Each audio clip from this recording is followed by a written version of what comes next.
আপোনালোক সকলোকে মোৰ আজিৰ ভিডিঅ'টিলৈ স্বাগতম জনাইছোঁ। মইনো কেনেদৰে তিতা নোহোৱাকৈ নেমুৰ আচাৰ বনাইছোঁ তাৰে এটা ভিডিঅ' আপোনালোকৰ মাজলৈ আগবঢ়াই দিছোঁ। নেমুৰ আচাৰ বনালে অকণমান তিতিকি গুণটো থাকি যায় নহয় জানো? মইনো কেনেদৰে নেমুৰ আচাৰ বনাওঁ চাওঁ আহকচোন। প্ৰথমতে মই নেমুখিনি ধুই অকণমান ৰ'দত পানীখিনি শুকুৱাই লৈছোঁ। এয়া মই ডাঙৰ সাইজৰ নেমু 8টা লৈ লৈছোঁ। আমাক লাগিব এখন আলু বাকলি গুচোৱা এনে ধৰণৰ কটাৰী। এই কটাৰীখনেৰে নেমুৰ বাকলিখিনি গুচাই ল'ম। নেমুৰ বাকলিখিনি গুচাই ল'লে নেমুৰ আচাৰটো তিতা হয়, সেইকাৰণে বাকলিখিনি গুচাই ল'ব লাগে। আগতে ময়ো বাকলি নুগুচোৱাকৈ আচাৰ কৰিছিলোঁ।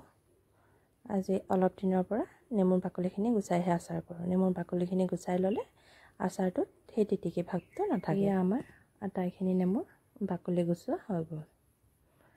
এতিয়া নেমুখিনি টুকুৰা টুকুৰকৈ কাটি লওঁ।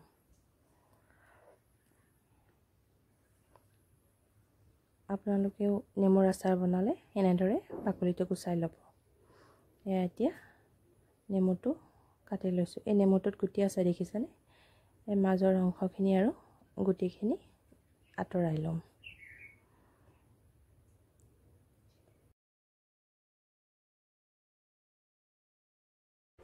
নেমুৰ গুটি আৰু মাজৰ অংশখিনি এৰুৱাই নেমুখিনি টুকুৰা টুকুৰকৈ কাটি ল'ম। এই আটাইখিনি নেমু কটা হৈ গ'ল। এতিয়া নেমুখিনি এৰাতি নিমখ সানি বৈয়াম এটাত ভৰাই থৈ দিম।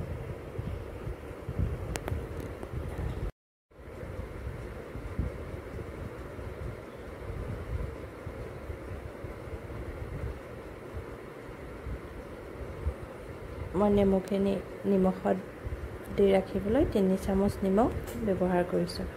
এয়া নেমুখিনি ভালদৰে সানি লৈছোঁ। এতিয়া এৰাতি বৈয়ামত ভৰাই থৈ দিম। পাছদিনাখন নিমখৰ পৰা নেমুখিনি এয়া ফুটা থকা গামলা এটাত উলিয়াই লৈছোঁ। এৰাতি নিমখত থ'লে নেমুখিনি অকণমান কোমল হৈ যায়।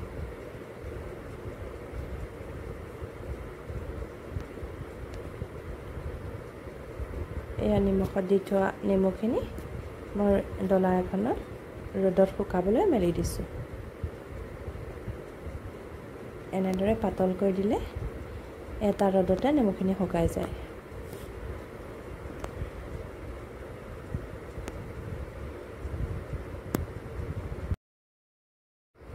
এটা ৰ'দতে আমাৰ নেমুখিনি ভালদৰে শুকাই গৈছে।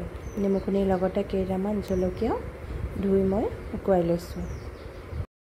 এতিয়া মই আচাৰৰ বাবে মছলা তৈয়াৰ কৰিবলৈ কেৰাহী এখনত 2 চামুচ মেথি গুটি, 2 চামুচ চফ, 3 চামুচ জিৰা আৰু কেইটামান ৰঙা জলকীয়া দি আটাইখিনি মছলা গেছটো অন কৰি অকণমান ভাজি লৈছোঁ।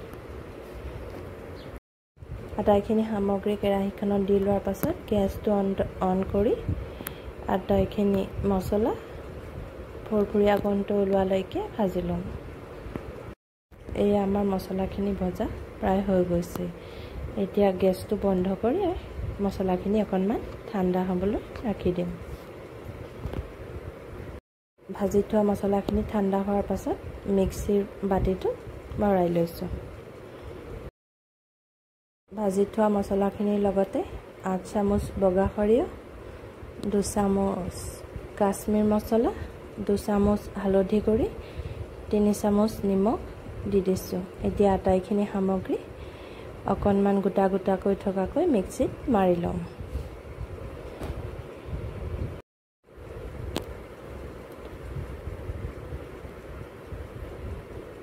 এয়া আমাৰ আচাৰৰ বাবে মছলা তৈয়াৰ কৰা হৈ গৈছে। এয়া দেখিছেনে মছলাখিনি অকণমান গোটা গোটা হৈ আছে।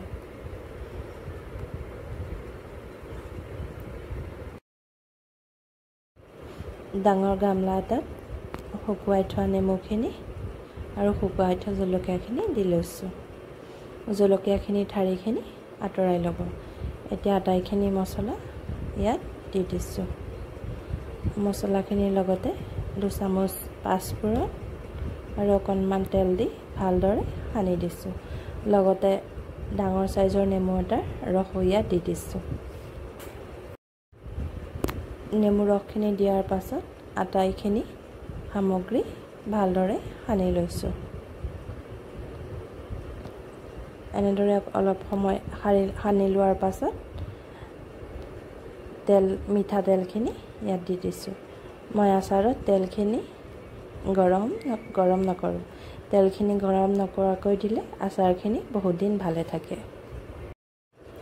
অলপ সময় আচাৰখিনি ভালদৰে সানি ল'ব। এয়া আমাৰ আচাৰখিনি বৈয়ামত ভৰাব পৰা হৈ গৈছে। আচাৰখিনি বৈয়ামত ভৰোৱাৰ পাছত প্ৰায় 10টামান ৰ'দত দিয়াৰ পাছত আচাৰখিনি পৰিৱেশনৰ বাবে ৰেডি হৈ গৈছে। এয়া আচাৰখিনি কোমল হৈ গৈছে দেখিছেনে? ৰ'দত দিয়াৰ মাজতে পুনৰ এটা নেমু চেপি ইয়াত ৰসখিনি দি দিছোঁ। প্ৰায় 15 দিনমানৰ পাছত এয়া আমাৰ আচাৰ ভাতৰ লগত ৰুটিৰ লগত পৰিৱেশনৰ বাবে ৰেডি হৈ গৈছে। মোৰ নেমুৰ আচাৰৰ ভিডিঅ'টি কেনে পালে তলৰ কমেণ্ট বক্সত জনাবলৈ নাপাহৰিব। ভাল পালে লাইক আৰু কমেণ্ট এটা কৰি যাব।